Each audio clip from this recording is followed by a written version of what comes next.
Hello, today we will discuss Hindu Marriage Act, Section 13, Subclass 2. Section 13, Subclass 2 means 2.1, 2.2, 2.3 and 2.4. Section 13, Subclass 2 में 4 additional grounds दिए गए हैं जो कि सिर्फ वाइफ को अवेलेबल है. This is the additional ground available to the wife for the divorce.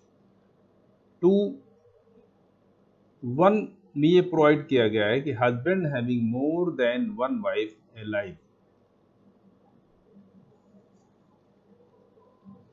इसको समझ लीजिए, more than one wife alive की पोजीशन ये है कि आज की डेट में अगर more any wife is alive तो ऐसी मैरिज वैध होगी. लेकिन वन ये कहता है 13 सब क्लास 2 का सब क्लास 1 कि in the case of any marriage solemnized before the commencement of this act the husband had married again before such commencement. पहली लाइन ये कहती है in the case of a marriage solemnized before the commencement of this act the husband had married again before such commencement. Marriage was solemnized before the implementation of Hindu Marriage Act 1955 and before implementation of the such act husband had married again. He had remarried. First condition. Second condition इसकी है that any other wife of the husband married before such commencement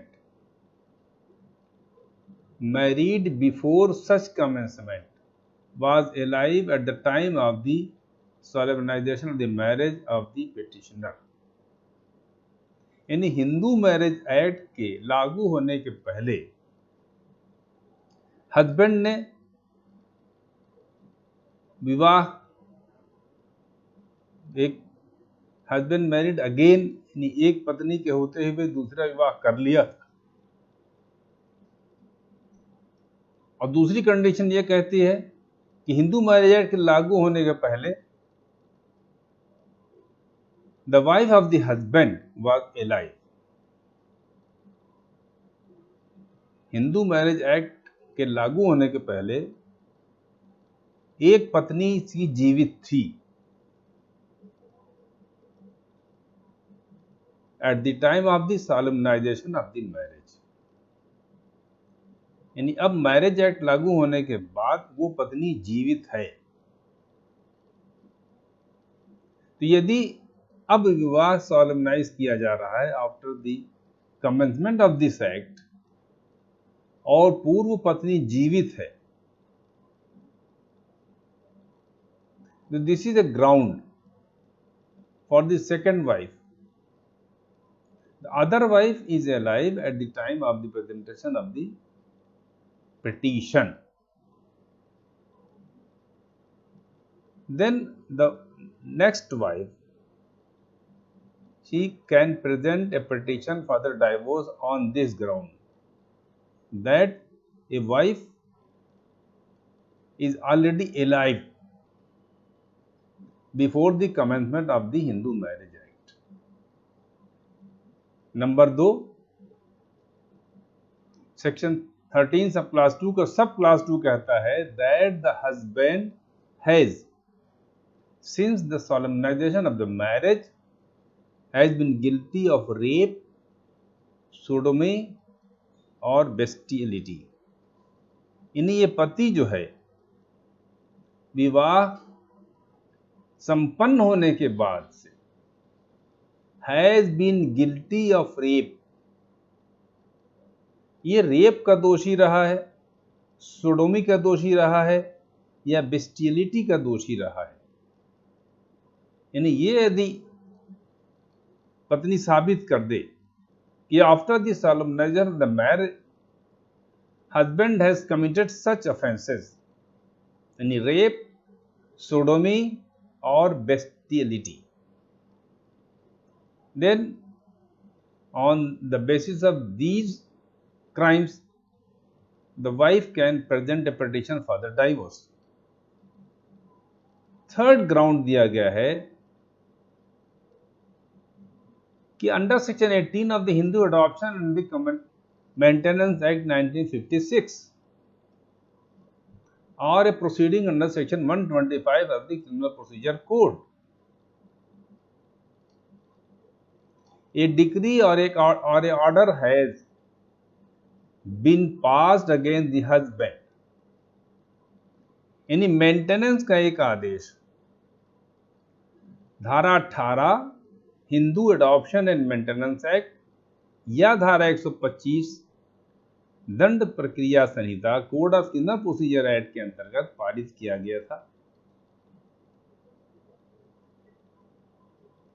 जिसमें पति के निर्देश दिया गया था कि वो पत्नी को मेंटेनेंस दे.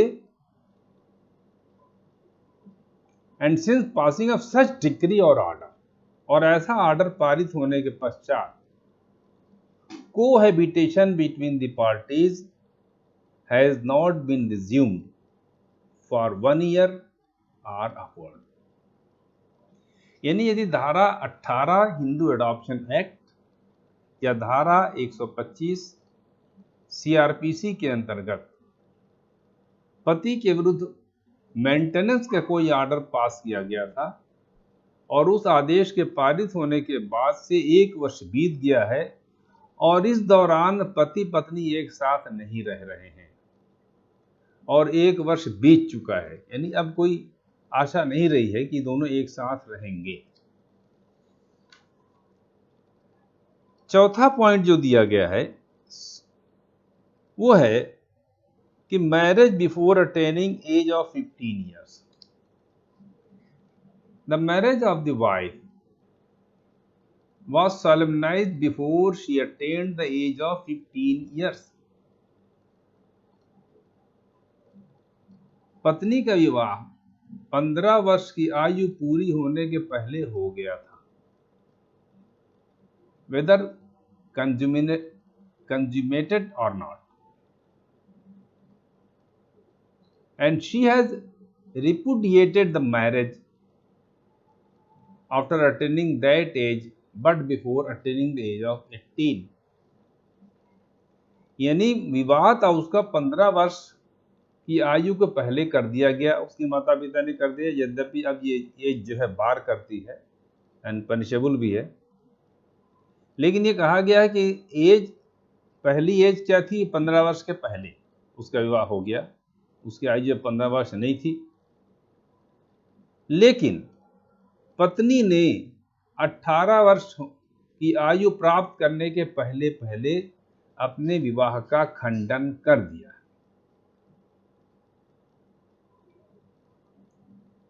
यदि यहाँ marriage was repudiation by the wife before attaining the age of 18 years, then this is also a ground for wife for presenting a petition for divorce.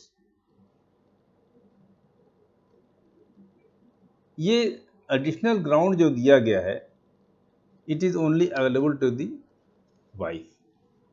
तो डाइवोर्स में जो भी क्वेश्चन आपसे पूछा जाएगा वो क्वेश्चन जो है उसके साथ ये पूछा जा सकता है कि what are the grounds available to the wife for obtaining a decree of divorce. तो इसको ध्यान रखिएगा कि ये साथ में मेन क्वेश्चन के साथ ये सवाल अक्सर पूछ लिया जाता है.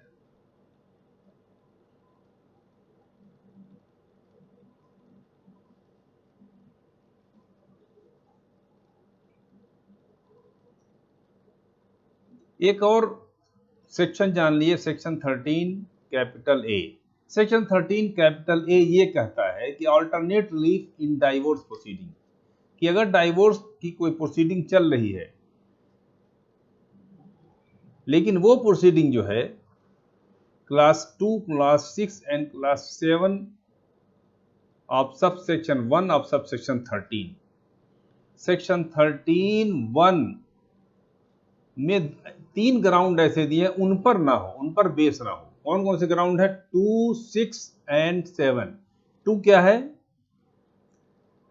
The husband has or other wife has ceased to be Hindu by converting to another religion, यानी on the basis of the conversion अगर पिटीशन है। और दूसरा ग्राउंड कहते हैं कि अगर ये ग्राउंड लिया गया है 6 एंड 7। 6 में क्या है? The other party has renounced the word by entering any religious order. Any the respondent has renounced the word by entering into any religious order. Last, the 7th point ये है the respondent has not been heard of as being alive for period of 7 years or more by those persons who would naturally have heard of it had that party been alive. Any civil death, यानी on the basis of civil death अगर petition present की गई है। First क्या कहा गया है? Conversion का बेस लिया गया है। सेकंड लिया गया है नाउनिंग द वर्ड का बेस लिया गया है। लास्ट जो है सिविल डेथ के बेस पर अगर कोई पिटीशन प्रोड्यूस की गई है तो इसको छोड़ करके कोर्ट क्या कर सकती है? अल्टरनेटिव रिलीफ दे सकती है। डाइवोर्स की पिटीशन फाइल होने पर अल्टरनेटिवली एक डिग्री कोर्ट पास कर सकती है यदि ये उचित समझती है। If it considers it just to do so having regard to the circumstances of the case, यानी केस के सर्कमस्टेंसेस ऐसे हैं, फैक्ट्स ऐसे हैं, इसको देखते हुए यदि कोर्ट चाहे, यानी कोर्ट के विवेक पर है, यानी it is the discretion of the court and that discretion must be judicial discretion. The court may pass a decree for judicial separation. बजाय डाइवोर्स की डिग्री देने के जुडिशियल सेपरेशन की डिग्री भी कोर्ट दे सकती है। और फिर आपने देखा कि सेक्शन 13 सब क्लास 1 में एक ग्राउंड है कि जुडिशियल सेपरेशन की डिग्री अगर पास कर दी कोर्ट ने and 1 year period has elapsed, और 1 साल का समय इसके बावजूद बीत गया है, and there has been no resumption of cohabitation, यानी डिग्री ऑफ जुडिशियल सेपरेशन पारित होने के बावजूद पति पत्नी के बीच में कोहेबिटेशन स्टार्ट रिज्यूम नहीं हुआ है, तो फिर एक पिटीशन दाखिल करके कोई भी पार्टी जो है ये डाइवोर्स की डिग्री ले सकती है। This is the period for reconciliation. यदि कोर्ट चाहती है कि if there is any chance of reconciliation then the court can pass a degree for judicial separation instead of a degree of divorce except the grounds given section 13 sub class 1 and sub class 1 of subclass 2 and subclass 6 and subclass 7. Barring these 3 subsections, the court may pass a decree for a judicial separation. तो ये है section 13 में आपने पहले देखा और फिर आप देख रहे हैं इसको लिखिए जो what are the additional grounds available to the wife for presenting a petition of divorce. इसको फिर से देख लें। Husband having more than 1 wife alive 13 sub class 2 का sub class 1। More than 1 wife alive को समझिए, याद रखिएगा।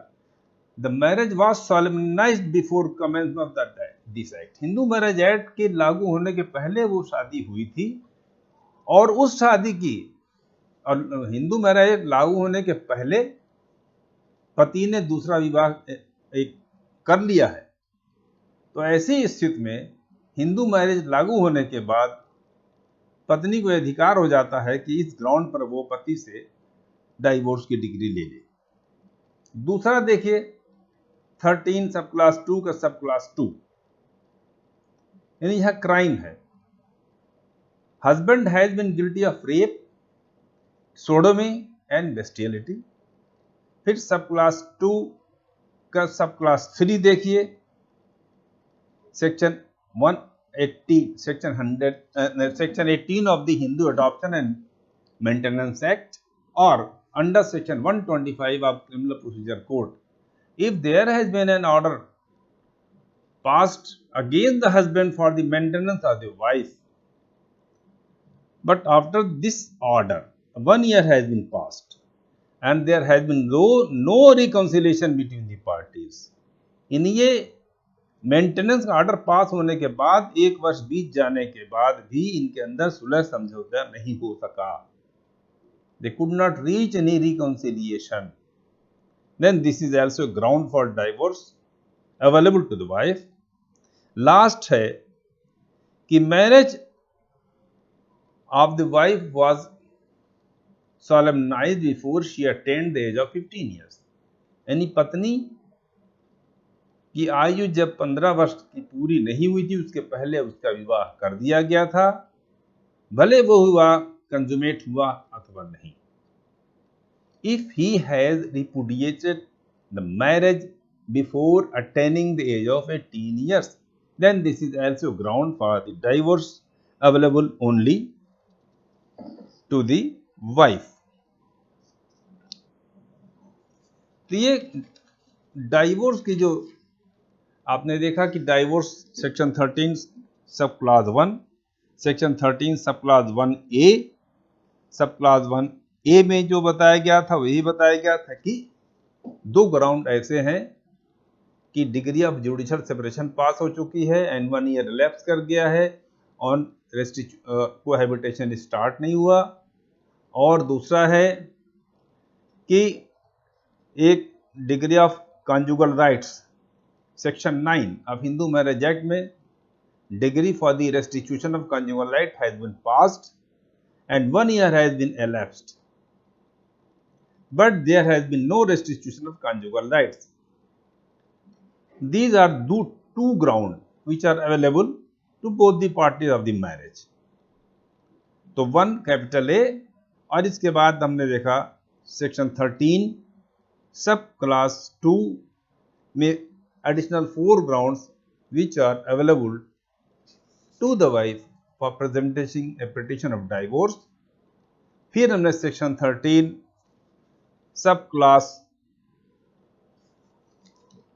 A कैपिटल A देखा कि जहां पर अल्टरनेटिव रिलीफ पास करने की कोर्ट को डिस्क्रिप्शन दिया गया है, instead of passing a degree for divorce the court may pass a degree for the judicial separation।